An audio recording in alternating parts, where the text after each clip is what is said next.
Now, we have been also joined by former Ambassador Ghalib Iqbal. Sir, thank you very much for joining with us. Now, Mr. Iqbal, the rise in Islamophobia in the West, particularly in France, has prompted the Muslim world to unite against a single cause.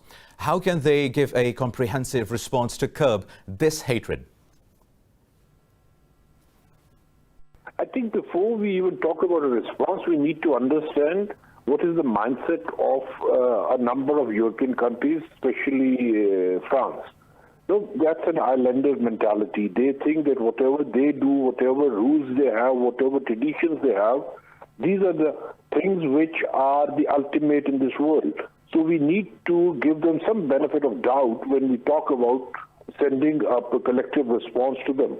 Number one. Number two, whatever they have done, I think it should be condemned in the strongest possible terms, but they feel that it's the freedom of expression. But then there is a disparity in freedom of expression. When we talk about Holocaust over there, that is one thing they would never like to hear about. And there are a number of other things which they would like to hear about. So when we talk about a response on behalf of the Islamic countries, I think it shouldn't be a response on behalf of the Islamic countries. It should be a response from the United Nations. It should be a response from the General Assembly. Because if we are going to go for blasphemy against any religion around the world, I think that is not going to create harmony in the world. Globally, we are creating chaos. And this is what France has done, and Mr. Macron has also done the same thing. And it should have not been said in the first place, because the newspaper, Charlie Hebdo, they have been doing it regularly. They were printing these cartoons, and they have been doing it regularly, and there was an attack also on the on the magazine, but it did not stop. So every time we see that things are going to go in a better way, we always see some sort of a religious attack coming up in France. Right, absolutely. And Mr. Iqbal, we have seen a strong reaction from Muslims all over the world, as several Muslim states have called for a boycott of the French progress. Do you think this can help build their narrative against the growing Islamophobia? Yeah, I think, as I said earlier, it's all about economics. It's all about businesses. It's all about money. No? Because when you hurt a person who hurts you, at a place where it's going to give some sort of a positive result for you, I think it always works. So even in this sort of a thing, when we talk about diplomacy, these things need to be resolved through diplomacy. But if it does not, then you need to take a step further.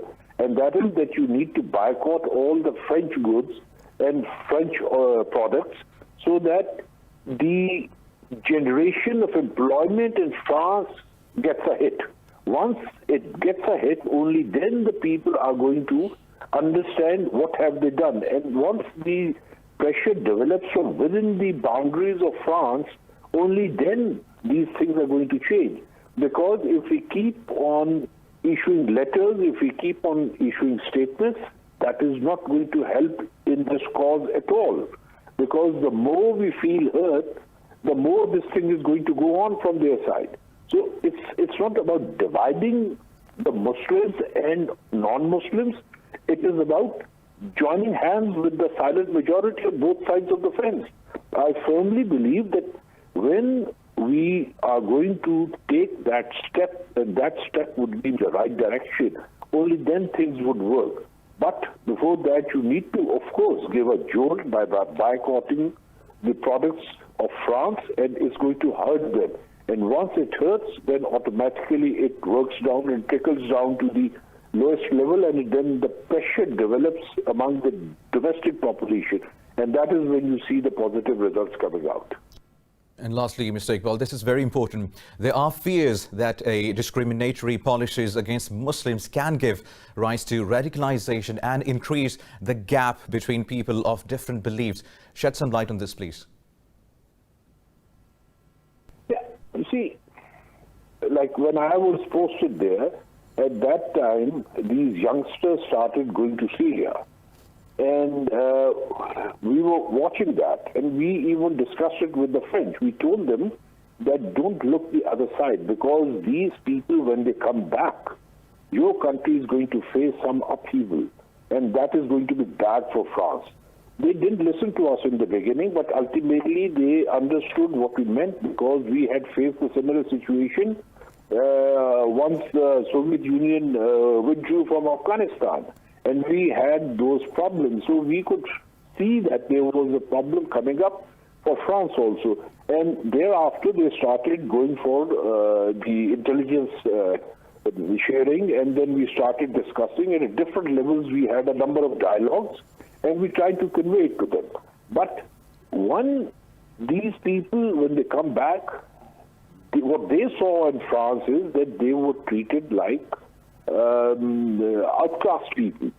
And at the same time, they were also seeing that before they had gone, the people who were Muslims and people who were immigrants, although they spoke French, although they assimilated very well in the society over there, but they had their own separate way of life. They did not assimilate to a level whereby they would agree to things what Charlie Hebdo is doing. Absolutely. Now, Mr. Iqbal, thank you very much for talking to Indus News exclusively.